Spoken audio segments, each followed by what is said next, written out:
bagaimana kabarnya? Selamat siang, alhamdulillah baik. Mohon maaf mengganggu waktu Bapak. Saya mohon izin untuk mewawancarai Bapak terkait tugas RT1 yang melakukan wawancara dengan guru BK di Sambit Pelajaran Al-Fatih. Baik, untuk mengawali wawancara kali ini, saya mohon Bapak untuk memperkenalkan diri terlebih dahulu. Baik, nama saya Muhammad Zainul Yakin. Saya di sekolah bertugas sebagai guru bimbingan dan konseling untuk kelas 7, 8, dan 9. Di sini saya Indonesia pelajar Merah Putih Angkatan 3 akan memberikan beberapa pertanyaan dengan topik upaya sekolah dalam menangani tidak kekerasan dan perundungan dalam rangka penguatan karakter di sekolah. Pertanyaan yang pertama yaitu apa saja program penguatan karakter yang ada di sekolah? Penguatan karakter yang ada di sekolah, salah satunya adalah untuk siswa itu dibiasakan untuk mengikuti di sekolah pagi itu ada program yang namanya sholat duha berjamaah. Di sana mengikuti kegiatan untuk membuat karakter anak lebih mengedepankan sisi keagamaan dan juga mengenal bahwa manusia itu butuh orang lain dan juga harus sanggup memimpin dirinya sendiri dalam bertindak sesuai kewajibannya sebagai makhluk yang beragama. Yang kedua, program selanjutnya adalah upacara setiap hari yang diadakan pada hari Selasa, Kamis, dan Sabtu. Fungsinya untuk apa? Mengetahui bahwa program ini difungsikan sebagai ranah untuk melihat bagaimana tanggung jawab sebagai individu dalam memahami konteks tata tertib.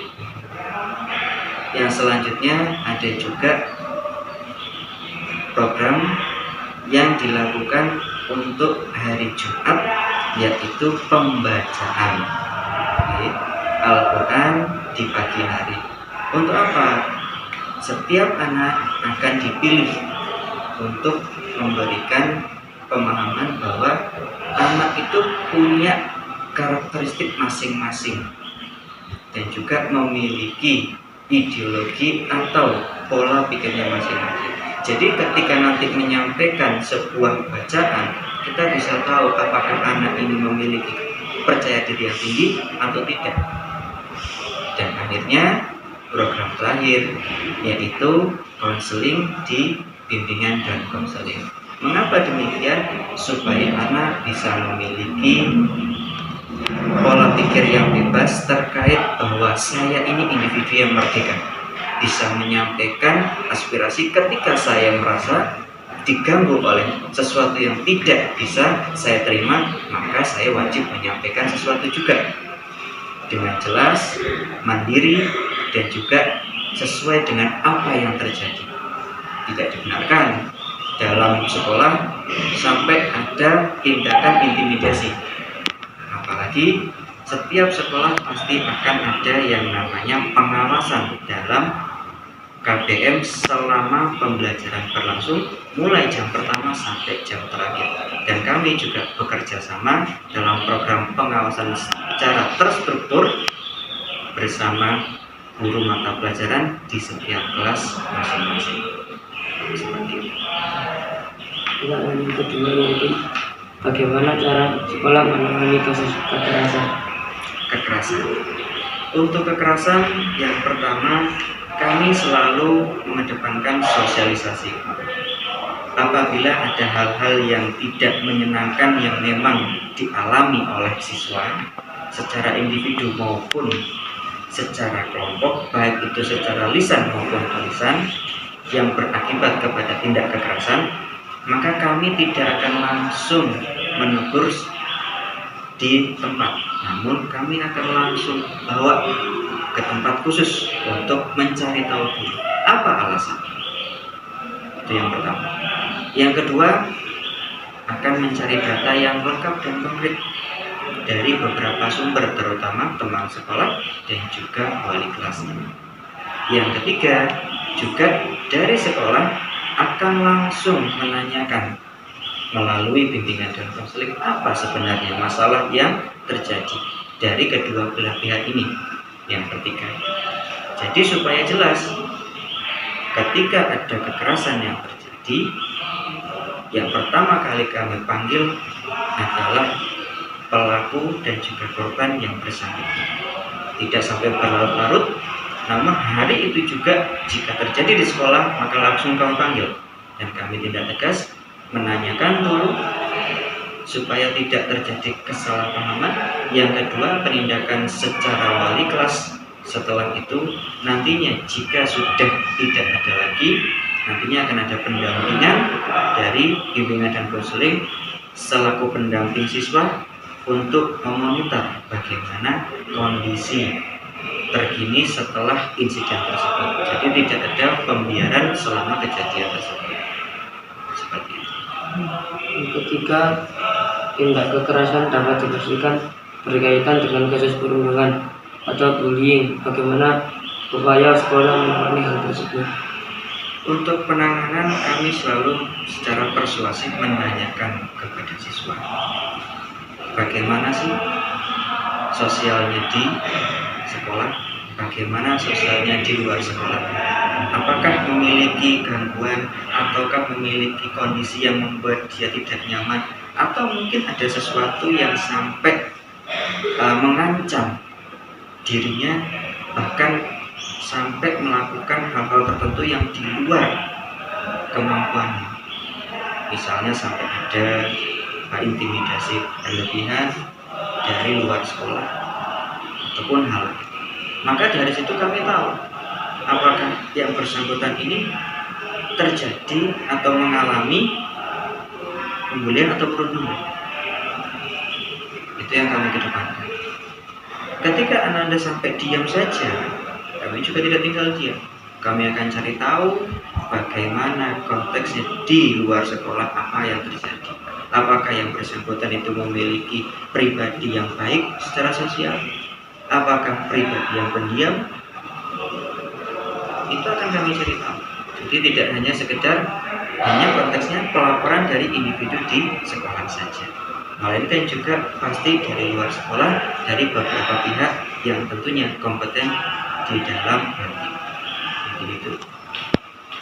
Yang keempat, bagaimana cara sekolah meminimalisir kasus kekerasan dan bullying di sekolah? Untuk meminimalisir kasus bullying di sekolah, ini juga harus bekerja sama, tidak bisa hanya satu pihak saja. Yang pertama, seorang siswa memiliki sebuah karakter yang tadi sudah saya sampaikan. Tidak mungkin seluruh siswa dalam satu kelas 37 anak misalkan itu memiliki karakter yang bisa menyampaikan langsung secara terbuka kepada orang lain. Bisa jadi hanya kepada orang-orang tertentu saja. Contohnya, ketika di kelas ditanya kondisinya, oh saya tidak terjadi apa-apa, saya baik-baik saja. Tapi ternyata bersama orang tua penyampainya, mas saya dipukul, mas saya diintimidasi, mas saya dibully. Berarti kan tidak bisa satu pihak. Jadi yang harus memiliki kewajiban atau memiliki hak dalam hal ini tidak hanya sekolah, tapi juga kewajiban orang tua untuk memberikan informasi yang bisa dijadikan sumber data bagi kami untuk bertindak lebih efektif dan efisien. Apalagi siswa ini tidak hanya sekedar bergaul juga, pastinya juga ada hal-hal lain yang dilakukan bersama. Seperti contohnya dalam ekstra ini kan pastinya banyak anak-anak yang tadinya belum kenal jadi kenal, yang tadinya bisa akrab tiba-tiba bermusuhan, pasti ada saja di berbagai hal. Maka dari situ semua elemen di sekolah dan juga di luar sekolah perlu kerjasama. Ketika hanya satu orang yang bergerak, maka orang ini akan lelah sendiri, tidak bisa mendapatkan hasil yang diharapkan dan diinginkan, akhirnya tidak maksimal. Jadi kerjasama antara pihak sekolah dan juga pihak terkait termasuk orang tua dan juga beberapa orang yang kompeten di bidang ini juga perlu, karena sekolah sekali lagi bukan seperti pengadilan di ranah hukum yang bisa menjatuhi hukuman, memberikan sanksi yang tegas secara terstruktur dan jelas. Sekolah hanya memberikan pembinaan di awal untuk mengetahui apa sih modus dari perbuatan tersebut. Yang kedua, apa yang dilakukan, apa yang sampai membuat Ananda atau korban ini terjadi seperti itu.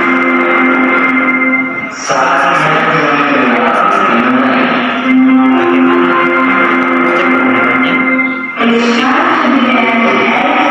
melalui pelaku, tapi juga dari teman-temannya.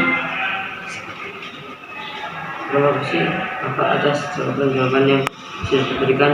Mohon maaf sudah mengganggu waktunya. Wassalamualaikum warahmatullahi wabarakatuh. Waalaikumsalam warahmatullahi wabarakatuh.